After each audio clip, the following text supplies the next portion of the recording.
우리의 믿음은 어디에 있습니까? 라는 제목으로 함께 나누려고 합니다. 오늘날 아람이라고 하는 시리아에 해당하는 나라가 이 아합 왕 이후로 북이스라엘을 다스렸던 이 아합의 둘째 아들이었던 여호람 왕이 북이스라엘의 왕으로 있었을 때 북이스라엘을 침공한 사건과 관련된 선지자 엘리사의 사역을 다루고 있는 부분입니다. 아람의 북이스라엘 침공은 1차와 2차로 나누어 볼 수 있습니다.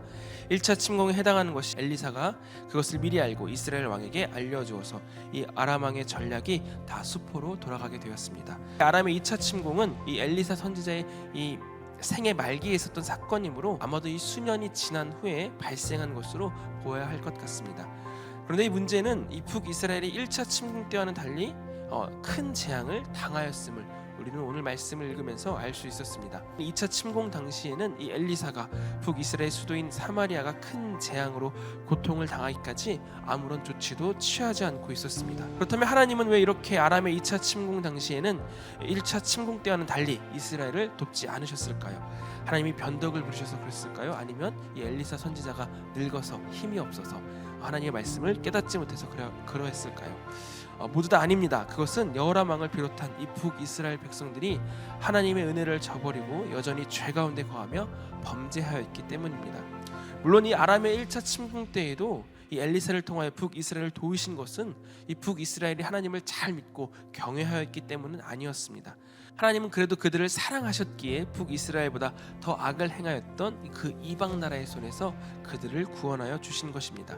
그러나 그럼에도 불구하고 그들은 조금도 변화된 모습을 보이지 않았습니다. 이 우상 숭배를 반복하여 이 방탕한 생활을 이어나갔습니다. 이에 하나님은 이스라엘의 주변 나라들을 사용하시어 북이스라엘을 치시도록 섭리하심으로 그들을 징계하신 것입니다. 북이스라엘의 수도였던 사마리아는 이 아람군의 포위가 길어지자 이 극심한 기근에 시달리게 되었습니다. 이때 여호람 왕의 반응이 어떻습니까?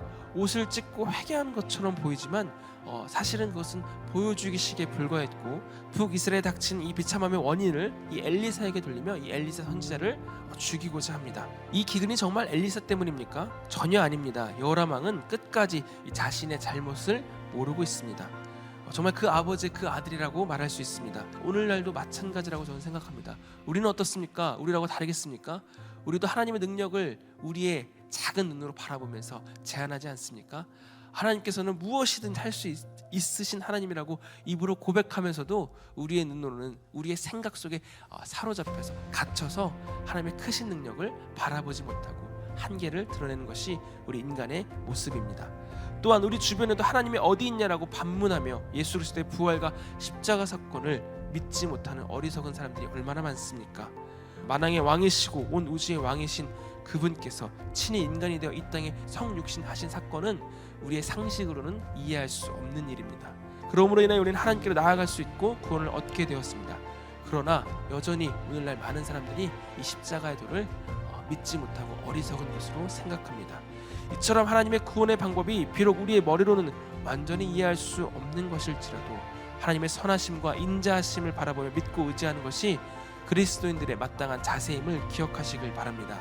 하나님의 방법은 우리의 이성을 초월한다는 것을 기억하시길 바랍니다.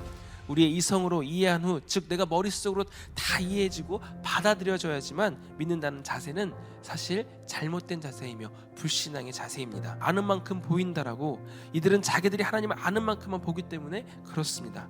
그래서 자신들이 경험해보지 못하는 그 믿음의 세계를 알지 못하는 것입니다. 하나님의 말씀 앞에 믿음으로 순종하며 거룩하게 나아가시기를 간절히 소망합니다. 속히 회개하고 돌아오시기 바랍니다. 믿음으로 승리하시는 오늘 하루가 되시기를 간절히 소망합니다.